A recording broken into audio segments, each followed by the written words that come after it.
Պարոն Սաղաթելյան, ձեր մեկնաբանությունը, ձեր գնահատականը Սամվել Կարապետյանի շուրջ տեղի ունեցող գործընթացին։ Երեք այդ մասին արդեն ասել եմ, որ ակնհայտ է բոլոր ազդեցիկ անձանց, ովքեր կանգնած են Հայ Առաքելական Սուրբ եկեղեցու կողքին, ովքեր այս ժամանակահատվածում օգնել են Արցախին, բարձրաձայնում են Արցախի հարցի մասին, այս իշխանությունների կողմից թիրախ են։ Հետևաբար այս ամբողջ հալածանքները, բռնությունները, այս ամեն ինչ, որ կատարում է, պետք է նայել այդ կոնտեքստում։ Մնացածը արդեն փաթեթավորման հարց է, իսկ Նիկոլ Փաշինյանը իր սրիկայություններով դրա վարպետն է։ Հայաստանային եկեղեցուն աջակցել նշանակում է իշխանությունը զավթել, սա է այս իշխանությունների եւ ուժայինների տրամաբանությունը։ Տեսեք, այս իշխանությունների տրամաբանությունը շատ հստակ է, վերացնել բոլոր դիմադրության օջախները, ազգային ուժերին, անհատներին, հեղինակություն, միջազգային կապեր, իրենցից ինչ-որ բան ներկայացնող մարդկանց,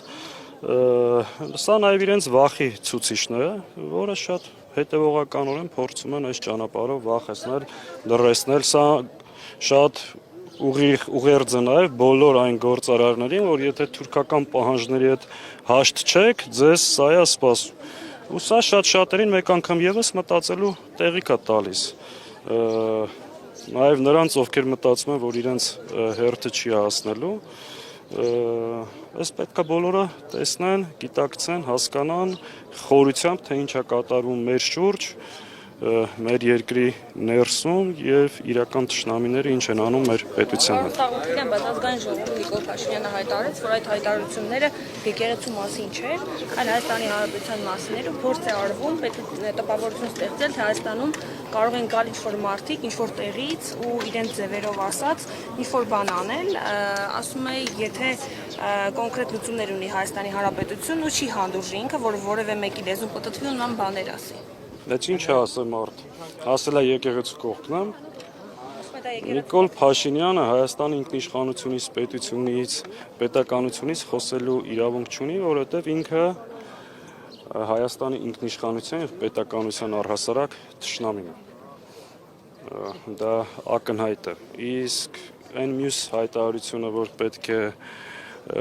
ազգայնացվի, պետականացվի, հեծը եւ այլ նմանատիպ կառույցներ, դա էլ շատ հստակ պետք է հասկանանք ինչի մասին է խոսքը։ Առհասարակ ռուսական կապիտալով ընկերությունները, հեծը կլինի, վաղը կլինի Գազպրոմ Արմենիան, հետո Քաջարան, այն միսօրը Հարավկովկասյան երկաթուղիները, ինքը պետք է ազգայնացման անվան տակ խլի, որ այս ամեն ինչը հանձնի թուրքերին։ Այսա սրա քաղաքականության վերջը եւ սենց մեծ կապիտալով փորձում ամսի 20-ին գնալ Թուրքիա ներկայացնելու, թե տեսեք ես ինչեր եմ անում, եկեղեցու դեմ պայքարելով, գործիչների դեմ պայքարելով, շատ ուղիղ եւ շատ ուղիղ հասկանում եմ ինքը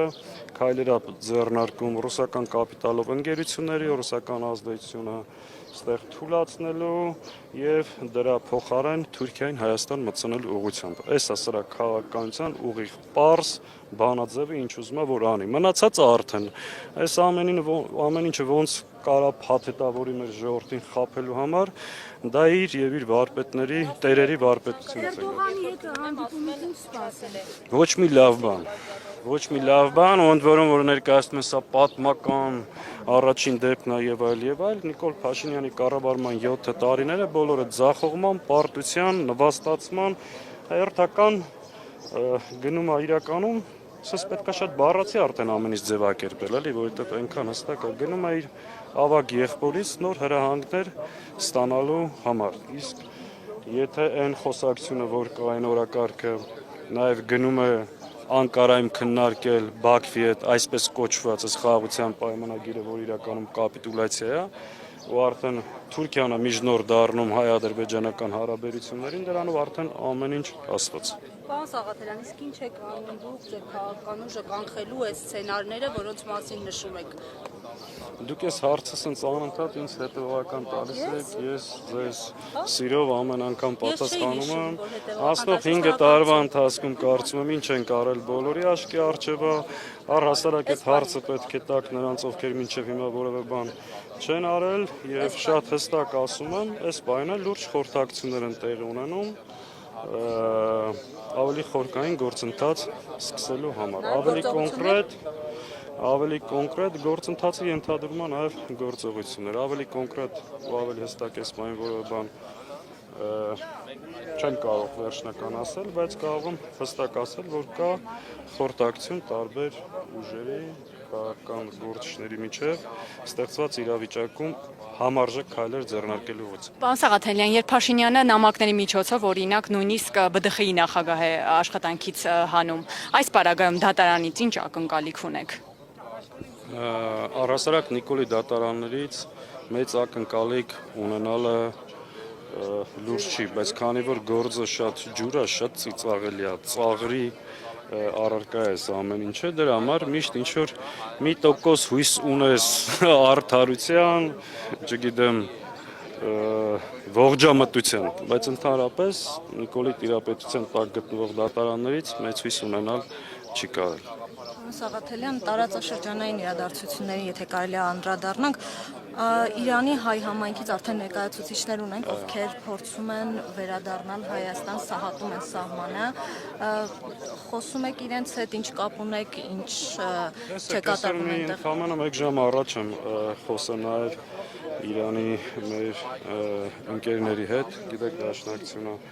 կառույցները համայնքում ներկայացումը բավականին վիճակը գնալով տագնապալի է դառնում եւ Հայաստան այս բանին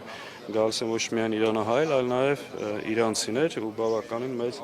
հոսքով։ Ինչքանը մեր պետությունը պատրաստ է մարտահրավերը դիմավորելու այս ծանր աշխարհակաղակական պայմաններում եւ մեր երկրի շուրջ ինչ է տեղ ունենում,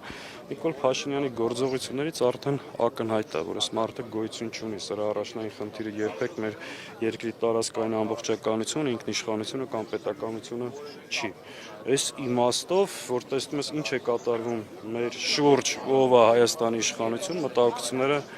կրկնապատկվում են ու բավականին մտահոգիչ է այն ինչ որ տեղ